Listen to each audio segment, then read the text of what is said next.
Have you ever looked in a mirror and felt like something was off? Like the reflection wasn't quite right. I moved into my new apartment a month ago. It was an old building, the kind with creaky floors and a history you could almost feel in the walls. The previous tenant had left a few things behind, including a large, ornate mirror in the hallway. It was beautiful, with a heavy, dark wood frame carved with intricate leaves and vines. I decided to keep it. That was my first mistake. For the first week, everything was normal. I'd catch my reflection on the way to the kitchen, fix my hair, and not think twice.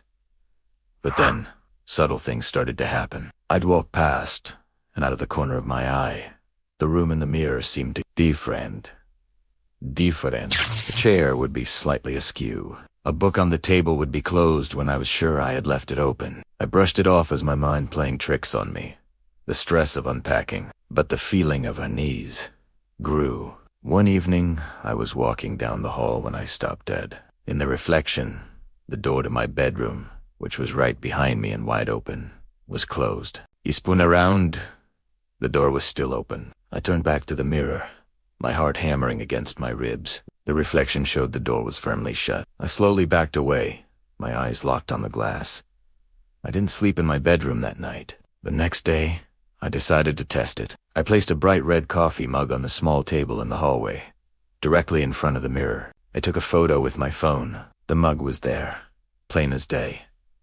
In the mirror's reflection, however, the table was bare. The mug was just gone. A cold dread washed over me. This wasn't my imagination. The mirror wasn't reflecting my hallway. It was reflecting some other asterisk place. A place that looked almost exactly like mine, but wasn't.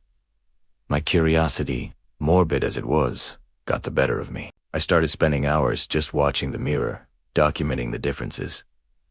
Sometimes they were small. A painting on the wall would be a landscape, instead of the abstract print I owned. The floorboards in the reflection were a darker shade of wood, but sometimes the changes were more significant. One afternoon, I saw a shadow move in the reflected room. A tall, slender shadow that lingered by the closed bedroom door before disappearing.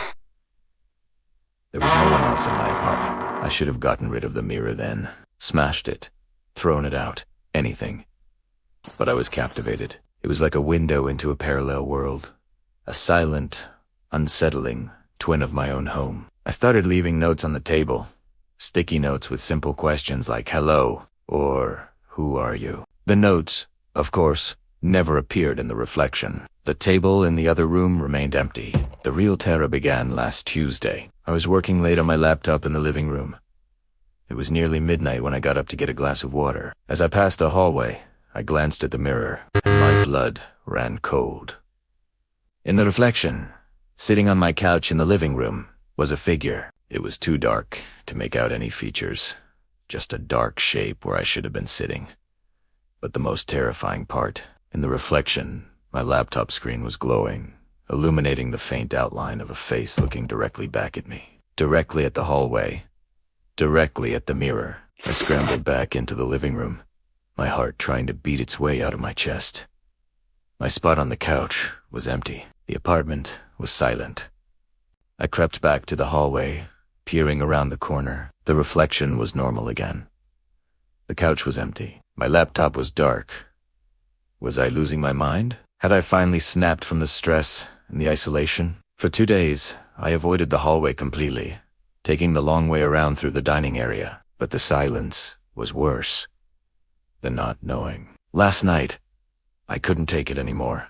I had to know what was happening in that other place. I set up my phone on a tripod, aiming it directly at the mirror to record through the night. You went to bed, though I barely slept, tossing and turning, haunted by the image of that figure on the couch. This morning, I woke up feeling exhausted but determined. I made a coffee, my hands shaking, and sat down to watch the footage. The first few hours were uneventful. Just a static shot of the reflected hallway, bathed in the dim moonlight from the window.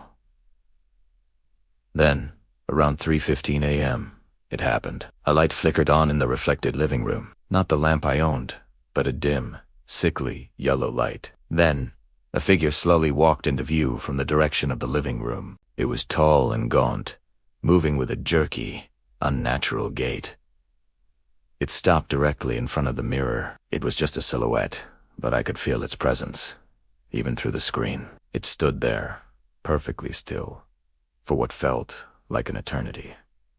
Then, it slowly raised a hand. Its long, thin fingers pressed against the surface of the glass from the asterisk inside asterisk, as if it were touching the boundary between its world and mine. My breath hitched. The figure leaned forward until its face was almost touching the glass. I couldn't see its features, just a dark mass where its head should be. It stayed there for a full minute, motionless, and then it did something that made me drop my phone. It tilted its head, and a low, guttural sound emanated from my phone's speakers.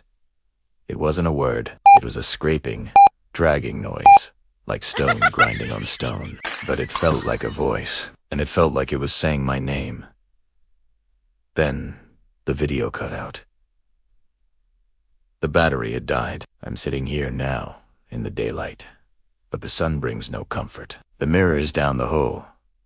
It looks normal, just a piece of glass and wood. But I know what I saw. I know what I heard. The figure in the mirror. ... It knows I'm here. It knows I'm watching. I have this horrible feeling that the glass between our worlds is getting thinner. What was once a reflection is starting to feel like a window. And I have the chilling certainty that soon it might become a door. I can't stay here. I have to get out. I have to leave the mirror behind.